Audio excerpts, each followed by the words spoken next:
oameni, bine vă la partea a doua la acest joculeț. Azi continuăm să facem aici, să continuăm aici și continuăm. Așa. Am mai făcut eu ceva la mașină, am mai pus, stați puțin. Și din continuăm, am avut o mică problemă tehnică. Așa. O să continuăm să facem mașina. Cam așa arată. Am mai pus semnalizările, nebunile astea, așa. Punem bările. Cred că azi o să mergem și cu mașina. Sper. Ca să și mergem cu mașina pe drum.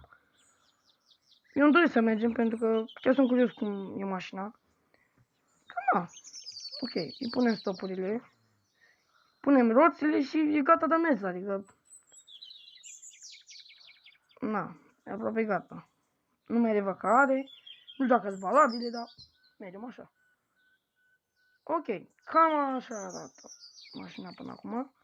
Trebuie să mai pun scaune și nu știu ce model de scaune să aleg. Ia uite.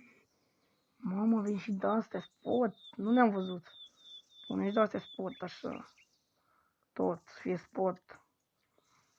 Stagă mai tare. De asta 20 de cai în plus.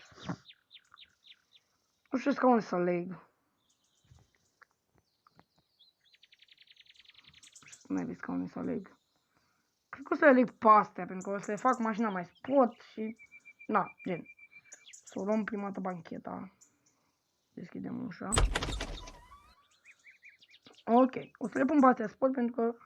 într-un fel să fie mașina asta sport. Nu știu dacă o să fie, dar încercăm și noi să facem un portare de mașină. Nu știu dacă o să iasă ceva.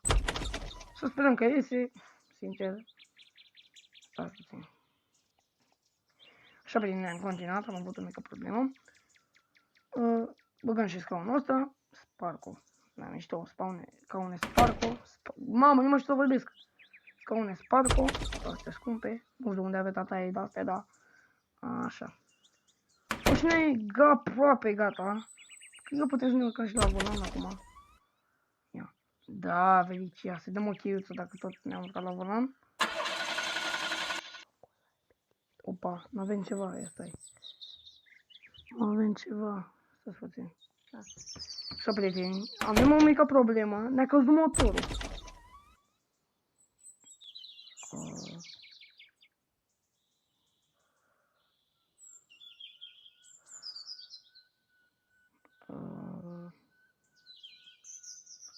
Nu știu cum a ajuns motorul meu aici. Mișto, da.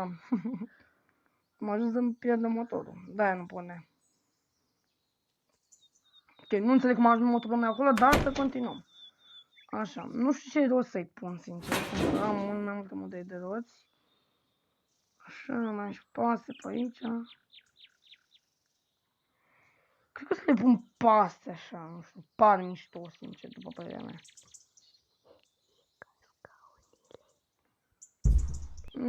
Le-am luat pentru că sunt aproape ca scaunele, adică negru cu alb, nebunie. Așa, nu știu ce am să le iau și poate să fie ca scaunele, să seamănă puțin, nu știu. Cred că sunt toți parcuri și astea, n-am idee. Așa, punem și roata asta. Bă, arată bine pe mașină, adică mie-mi place. Așa, poate o să le schimbăm, dar nu știu, nu cred. Scrieți-vă în comentarii dacă vrei să schimbăm jantele. Nu știu.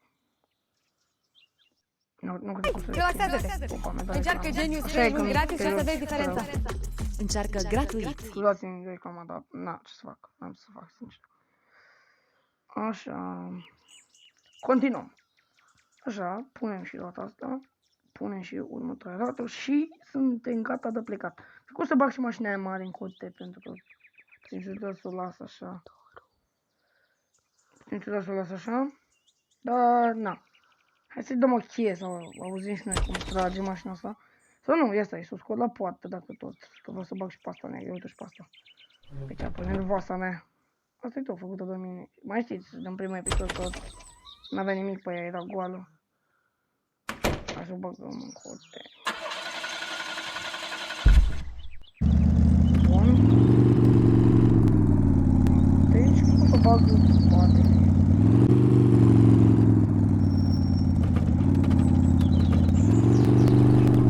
Poate nu știu dacă mă aud, că s-aude tare motorul. Bag așa.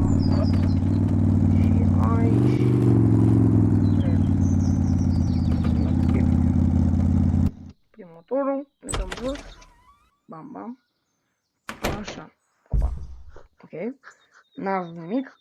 Așa, hai să-i dăm cheie la mașinuța asta magică. Deci, da, prieteni, am uitat ceva la mașina asta, acum am văzut. Trebuie să-i pun grila și farele, am uitat să le mai pun. Ok, lasă că o să le pun în altă dată. Mă vreau să mergem cu mașina asta. Să dăm o cheie și la asta. Chiar sunt curios cum se aude. Adică am mai dat o cheie și aseară. Doamne, ce mișto a fost. Tot bun. Poate mă afară. Ce bine merge, oare. Mă afară. Dau jos. Închid poarta. Merge la o tură așa. Sezon. Am uitat pe tine asta.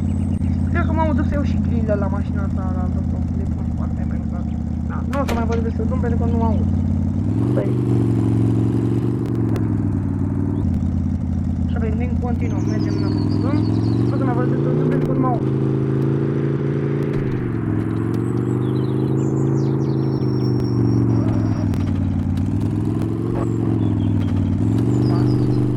N-are, vezi mașina asta, de-aia face așa.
Relaxează-te! Încearcă Genius 3 luni gratis și o să vezi diferența. Încearcă gratuit. Da, și ce nu-și da seama, ăsta e un fel de My Summer Car de telefon. Cine vrea să...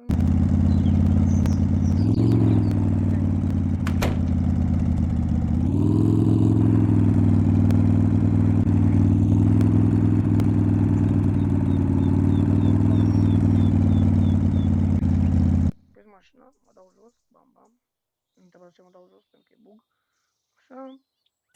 Îi dușile la asta. Și pot să mă duc mașina asta să iau grilele și alea. Să mă aud că mi-a frumos. Nu știu să fac cu celelalte scaune sau ceva. N-am idee.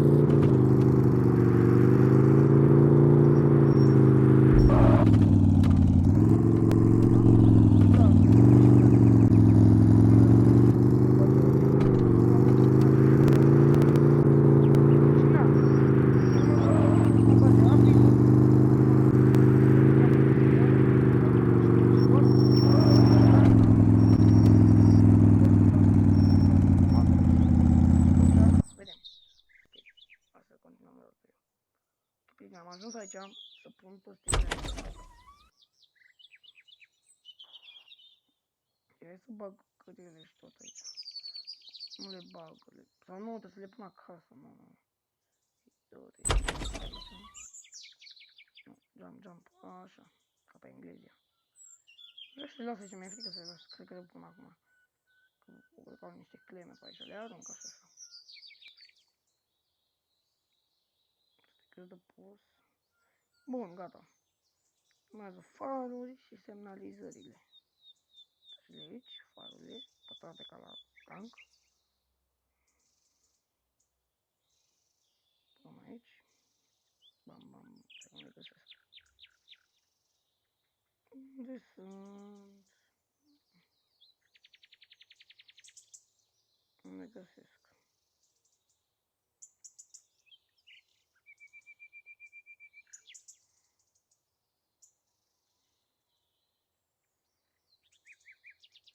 Eu nu știu, nu o să le pun, nu o să le pun în alt episod. Cred că o să stau la casa asta.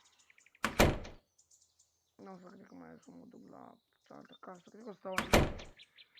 Și o să revenim cu un nou episod mâine. Postăm în fiecare zi câte un episod cu jocul ăsta. Dacă vreți o să folosesc și alte jocuri, că mai am multe jocuri. Mă pun aici în dormitor și na, o să revin cu următorul episod. Pa, pa!